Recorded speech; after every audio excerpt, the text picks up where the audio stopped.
Hello students, very good morning. God bless you all. Today we are going to take concept of physics. Chapter is light. ICC board 10 standard. The same topic will be in CBSE board 10 standard. The same topic. Okay. So little difference in ICC board, little lengthy, but overall what is light? Okay. Light is a form of energy which produces sensation of sight when it strikes the retina. Retina से अंदर retina होता है आंखों के पीछे back side में, वहां पे टकराती लाइट और हमें दृष्टि का आभास होता है. We feel sensation of sight. तो लाइट आपको देखने का आभास कराती है, साउंड आपको सुनने का आभास कराता है, हीट आपको गर्मी का आभास कराता है. इस तरह से एनर्जी का एक फॉर्म होता है लाइट. हम अगर कोई भी चीज देख पाते हैं तो उसका कारण होता है light. Okay, so light is a form of energy which produces sensation of site. And what is refraction of light? Before knowing refraction of light हम लोग एक कंसेप्ट पढ़ते हैं, what is medium, what is denser, optically denser medium. देखो, एक होता है density, एक क्या होता है? डेंसिटी होता है. डेंसिटी क्या होता है कि यूनिट वॉल्यूम में कितने पार्टिकल्स हैं, दैट इज कॉल्ड डेंसिटी. ज्यादा भीड़ रहेगी तो डेंसिटी. और जब लाइट किसी मीडियम से पास होती है और वो मीडियम लाइट को पास होने देता है, उसको बोलते हैं optical medium. Optical medium is a medium which allows the light pass through it. अपने आप में से लाइट को पास होने देता है, ऐसा मीडियम को अपन ऑप्टिकल मीडियम बोलते हैं. और लाइट को पास होने देता है लेकिन उसकी अलग अलग डेंसिटीज होती है. समझ गए? तो देखा जाए तो जैसे वाटर है, इसकी डेंसिटी ज्यादा है, एयर या वैक्यूम है, उसकी डेंसिटी कम है. वैक्यूम में अगर अपन किसी भी लाइट को ट्रेवल करते देखते हैं, या वाटर में किसी लाइट को ट्रेवल होते देखते हैं, या ग्लास में किसी लाइट को ट्रेवल होते देखते हैं, तो आपकी लाइट सीधी सीधी चलती रहेगी, उसमें कोई फर्क नहीं पड़ेगा. So medium is a homogeneous physically distinct mechanical separable portion.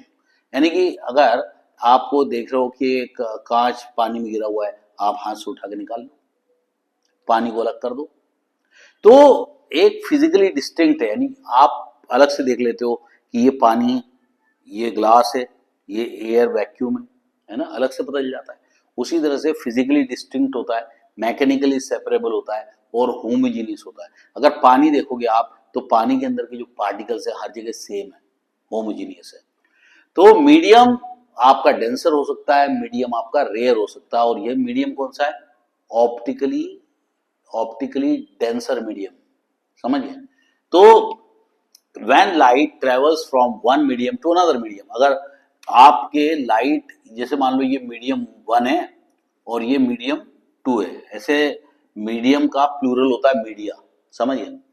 तो मीडियम अगर 1 में लाइट, ये मीडियम 1 है, अगर इसमें लाइट ट्रेवल करती है, कैसे भी ट्रेवल करती है, तो लाइट के अंदर कोई बेंडिंग नहीं होती, लाइट की वेलोसिटी कांस्टेंट रहती है, लाइट की वेवलेंथ कांस्टेंट रहती है, लाइट की फ्रीक्वेंसी कांस्टेंट रहती है. लेकिन अगर लाइट इस मीडियम में ट्रेवल कर रही है, इस मीडियम में ट्रेवल कर रही है, कैसे भी ट्रेवल कर रही है, तो ये लाइट की भी स्पीड सेम रहेगी, भले डिफरेंट रहेगी, इसमें वेलोसिटी अलग हो सकती है, इसमें वेलोसिटी अलग हो सकती है, क्योंकि दोनों मीडियम ऑप्टिकली डिफरेंट है ना, दोनों की डेंसिटी ऑप्टिकली डिफरेंट है. तो अपन क्या बोल सकते हैं कि ये लाइट जब इसमें ट्रेवल करेगी, इसी मीडियम में ट्रेवल करेगी, तो इसके अंदर किसी प्रकार का डायरेक्शन चेंज नहीं होगा और लाइट सीधे सीधे मूव करेगी. ना तो उसके अंदर स्पीड में चेंज आएगा, ना उसके वेवलेंथ में चेंज आएगा, ना तो उसकी फ्रीक्वेंसी में चेंज आएगा. इसी तरह से दूसरे मीडियम में भी अगर लाइट ट्रेवल करती है तो ऐसा ही होगा. लेकिन what is refraction of light? अब आती बात रिफ्रैक्शन ऑफ लाइट. FRACTION होता है रिफ्रैक्शन. रिफ्लेक्शन अलग चीज है और रिफ्रैक्शन अलग चीज है. When light travels from one medium to another medium, when light travels from one medium to another medium, it should go like this, है ना। तो अभी मैंने तुम बताया कि एक ही मीडियम में अगर लाइट ट्रेवल करती है तो उसके डायरेक्शन में कोई चेंज नहीं आएगा, उसकी वेलोसिटी में कोई चेंज नहीं आएगा। तो जब लाइट इस मीडियम से इस मीडियम में ट्रेवल करती है, मान लो वैक्यूम से एयर में ट्रेवल, वाटर में ट्रेवल करती है, या वाटर से वैक्यूम में ट्रेवल करती है, एक ही बात है। वाटर से वैक्यूम में ट्रेवल करेगी तो जितना एंगल से वो बाहर जाएगी, समझ गए, उतनी एंगल से वो आएगी, क्योंकि इसको बोलते हैं path of reversibility, reversibility, principle of reversibility. तो when light travels from one medium to another medium, समझ गए, means this is the line, this is the surface, this is the surface separating two media, दो media को, दो medium को separating two media, this is a refracting surface, क्या बोलेंगे, refracting surface. मान लो ये पानी है, पूरा भरा हुआ, पानी भरा हुआ है, तो ये पानी भरा हुआ है और ऊपर क्या है, एयर या वैक्यूम है। तो लाइट जब आएगी तो काय में जाएगी, पानी में जाएगी, समझिए। इसी तरह से ग्लास भी हो सकता है और ये एयर हो सकती है। तो इस सरफेस को क्या बोलेंगे, रिफ्रैक्टिंग सरफेस। और एक लाइन है जो नॉर्मल ड्रॉन करनी पड़ती है, नॉर्मल लाइन अगर ड्रॉन नहीं करोगे तो आपको पता ही नहीं चलेगा कि आप क्या कर रहे हो। Normal line is a imaginary line, क्या होती है, इमेजिनरी लाइन होती है। Normal line is an imaginary line drawn perpendicular to surface. तो जब रिफ्रैक्शन होता है तो लाइन को आर पार दिखा देते हैं, लेकिन रिफ्लेक्शन होता है तो यहाँ का पोर्शन नहीं दिखाते। तो when light travels from one medium to another medium, this is a one medium, this is a another medium. When light travels from one medium to another medium, its bending takes place. यानी अगर light ऐसे travel कर रही है तो ऐसे band कर जाएगी। आई समझ, जरूरी नहीं है कि वो अंदर ही बैंड करे, बाहर भी बैंड कर सकती है, डिपेंड करता है कि डेंसिटी क्या है। अगर इसकी डेंसिटी ऑप्टिकली रेयर मीडियम है और ये ऑप्टिकली डेंसर मीडियम, समझ गए। ऑप्टिकली क्यों बोल रहे हैं, जो लाइट को पास होने देता है, जैसे हमारा करंट पास होता है तो उस सब्सटेंस को बोलते हैं अपन कंडक्टर, क्या बोलते हैं, कंडक्टर। उसी तरह से जिस मीडियम से लाइट पास होती है उसको क्या बोलते हैं, ऑप्टिकल मीडियम। तो ये क्या कहलाएगा, optically rare medium, rarer medium, क्या बोलेंगे, ऑप्टिकली रेयरर मीडियम। ये रेयर मीडियम हो गई और ये डेंसर मीडियम हो गया, है ना। तो optically rare medium, rarer medium, optically denser medium, समझ गए। तो रेयर मीडियम से डेंसर मीडियम में जब लाइट आती है तो बैंड टूवर्ड्स नॉर्मल, यानी जो ये एंगल है कम हो जाता है। ये एक्चुअली यहां से जाना चाहिए था लाइट, लेकिन यू बढ़ जाए, तो ये हो गया एंगल ऑफ डेविएशन, ये एंगल हो गया रिफ्रैक्शन, ये angle of incidence. This is the incident ray, this is a refracted ray, this is the angle of refraction. हमेशा एंगल नॉर्मल से मेजर करना पड़ता है, हमेशा angle should be measured with normal, कभी सरफेस से एंगल मेजर नहीं करना। कभी भी क्वेश्चन में सरफेस से एंगल दिया होता है तो आपको 90 माइनस करना पड़ेगा, तो आपको ये एंगल मिल जाएगा। लेकिन यहाँ पर ये कहलाता है एंगल ऑफ इंसिडेंस, ये कहलाता है एंगल ऑफ रिफ्रैक्शन, ये कहलाता है एंगल ऑफ डिविएशन। तो when light travels from one medium to another medium, it's bending takes place. अब ये बेंडिंग क्यों होती है, due to change in velocity. यहाँ पर वेलोसिटी क्या रहेगी, हाई रहेगी, यहाँ वेलोसिटी क्या हो जाएगी, लो। ऑप्टिकल डेंसर मीडियम क्या करता है, लाइट की वेलोसिटी को डिक्रीज कर देता है। तो when light travels from one medium to another medium, its velocity decreases or increases depend upon the density of optically denser medium. Means ये optically rarer medium है, ये optically denser medium है। When light travels from one medium to another medium, its bending takes place. When light travels from rarer to denser medium, it bends towards normal.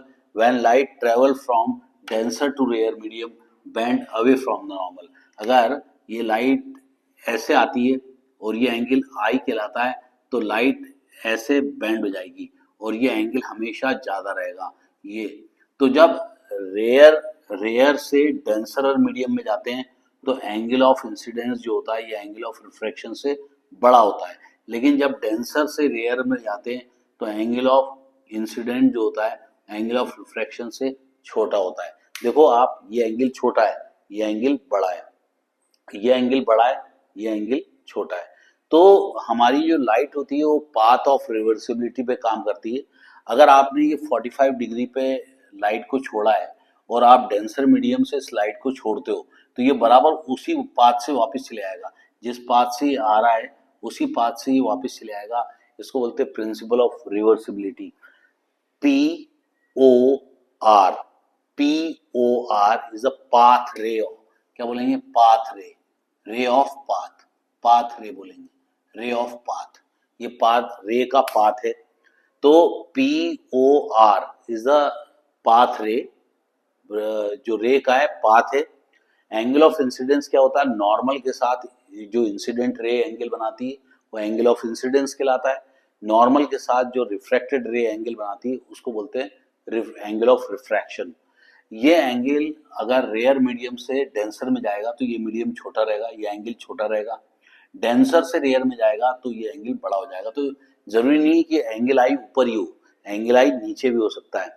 तो overall what is the refraction of light? Refraction of light is optical phenomena, क्या बोलोगे, optical phenomena, प्रकाशीय घटनाएं।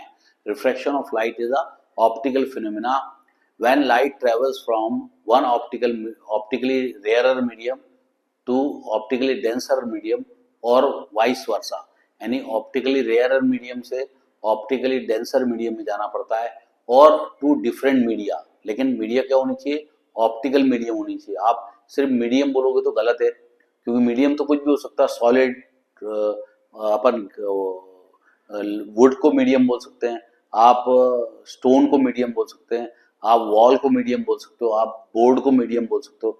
लेकिन आपको क्या बोलना पड़ेगा, optical medium. When light travels from one optical medium to another optical medium, its bending takes place due to change in velocity of light। जब वेलोसिटी ऑफ लाइट डिक्रीज होती है तो बैंड टुवर्ड्स नॉर्मल होता है, और velocity of light increase होती है तो band away from the normal होता है। ऐसा बोला जाता था कि शॉर्टेस्ट पाथ अचीव करने की कोशिश करता है जब उसकी वेलोसिटी डिक्रीज हो जाती है, इसलिए वो बैंड टुवर्ड्स नॉर्मल हो जाता है, ऐसा बोला जाता था। तो when light travels from one medium to another medium, it's bending takes place. This phenomena of light is known as refraction of light. When light travels from one medium to another medium, its frequency remains constant। यहाँ पर अगर देखा जाए तो v1 velocity high रहेगी और λ1 wavelength high रहेगा। यहाँ पर वेलोसिटी भी लो रहेगी और वेवलेंथ भी लो रहेगा। इसका मतलब λ2 is less than λ1 and v2 is less than v1, है ना। तो वेलोसिटी जो होती है मीडियम में आने के बाद कम हो जाती है, लेकिन वो क्या होना चाहिए, ऑप्टिकली डेंसर मीडियम होना चाहिए। ये कहलाता है ऑप्टिकली रेयरर मीडियम। तो वैक्यूम और एयर को एक ही बात ध्यान रखना, वैक्यूम में डब्ल्यू आता है, VACWM इज द वैक्यूम। तो when light travels from rarer to denser medium, bend towards normal, and when light travel from denser to rarer medium, bend away from the normal due to increase in velocity।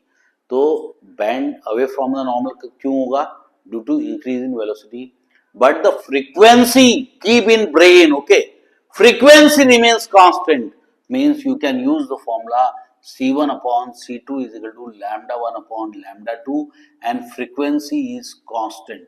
Frequency क्या होती है, constant होती है। Light जब एक medium से दूसरे medium में ट्रेवल करती है तो उसकी फ्रीक्वेंसी कभी नहीं बदलती। रेयर मीडियम में वेलोसिटी ज़्यादा रहेगी, रेयर मीडियम में वेवलेंथ ज़्यादा रहेगी, और जब वो डेंसर मीडियम में जाएगा, ऑप्टिकली डेंसर मीडियम में, तो ऐसा होगा। वैसे देखा जाए तो वाटर की डेंसिटी 1 ग्राम पर सेंटीमीटर क्यूब होती है, क्या होती है, रेगुलर डेंसिटी। और आप अल्कोहल लोगे, अल्कोहल की डेंसिटी 0.73 समथिंग रहती है, यानी कि डेंसिटी कम रहती है। लेकिन अल्कोहल जो होता है ऑप्टिकली डेंसर होता है, ऑप्टिकली डेंसर होता है, आई समझो, ऑप्टिकली डेंसर होता है। अल्कोहल में वेलोसिटी ज़्यादा डिक्रीज हो जाती है, यानी अल्कोहल अगर अपन अल्कोहल लें तो यहाँ पर velocity of alcohol is less than velocity of water. तो क्योंकि जो रिफ्रैक्टिव इंडेक्स होता है अल्कोहल का, ये होता है लगभग 1.37 समथिंग होता है, और रिफ्रैक्टिव इंडेक्स ऑफ वाटर जो होता है 1.33 होता है। तो रिफ्रैक्टिव इंडेक्स क्या रहता है, अल्कोहल का ज़्यादा रहता है, और वाटर का कम रहता है। बहुत याद रखने वाली बात है, बिल्कुल भूलना मत। जबकि डेंसिटी जो होती है, रेगुलर डेंसिटी जो होती है वो ज़्यादा होती है वाटर की, लेकिन ऑप्टिकली डेंसर होता है। अल्कोहल इज ऑप्टिकली डेंसर होता है। तो रिफ्रैक्टिव इंडेक्स क्या होता है? रिफ्रैक्टिव इंडेक्स किसी भी मीडियम की वो प्रॉपर्टी कि वो लाइट को कितना बेंड कर सकती है। अगर किसी का रिफ्रैक्टिव इंडेक्स ज़्यादा है तो वो लाइट को ज़्यादा बेंड कर देगा, जिसका रिफ्रैक्टिव इंडेक्स कम है वो लाइट को कम बेंड करेगा। तो एयर का या वैक्यूम का रिफ्रैक्टिव इंडेक्स बहुत कम होता है, इसको 1 मान लेते हैं। क्या मान लेते हैं? 1 मान लेते हैं, बहुत कम होता है। इसका रिफ्रैक्टिव इंडेक्स ज़्यादा होता है, तो वाटर का रिफ्रैक्टिव इंडेक्स ज़्यादा होगा और ग्लास का रिफ्रैक्टिव इंडेक्स उससे ज़्यादा होगा। और मालूम है कार्बन डाइसल्फाइड CS2, उसका रिफ्रैक्टिव इंडेक्स तो और भी ज़्यादा होता है। तो ग्लास से भी ज़्यादा रिफ्रैक्टिव इंडेक्स होता है कार्बन डाइसल्फाइड का। डायमंड का भी ग्लास से ज़्यादा होता है। तो when light travels from one optical medium to another optical medium, its bending takes place. This phenomena of light is known as refraction of light. When it travels from rarer to denser medium, bend towards normal, and this is the angle of refraction, this is the angle of incidence, this is the angle of deviation. कितना deviate हो गया, यानी original path से refracted रे कितना नीचे दब गई, that is called angle of deviation. तो एक बात हमेशा याद रखना कि अल्कोहल में लाइट ज़्यादा स्लो हो जाती है as compare to the water. अगर ये मान लो वाटर है और ये अल्कोहल का देखेंगे तो ये एंगल जो है और कम हो जाएगा अल्कोहल के केस में। वाटर के केस में थोड़ा बड़ा रहेगा, क्योंकि अल्कोहल की केस में वेलोसिटी ज़्यादा डिक्रीज हो जाती है, वो शॉर्टेस्ट पाथ अचीव करने की कोशिश करती है, इसलिए वो बैंड टुवर्ड्स नॉर्मल हो जाती है। तो when light travels from one medium to another medium, its bending takes place. This phenomena of light is known as refraction of light. When it travels from optically rarer medium to optically denser medium, it bends towards normal. And when optically denser medium to optically rarer medium, water to air bend away from the normal due to increase in velocity and due to decrease in velocity, and the frequency remains constant throughout the phenomena. So refraction of light is optical phenomena. So bye bye students. God bless you all. Have a nice time.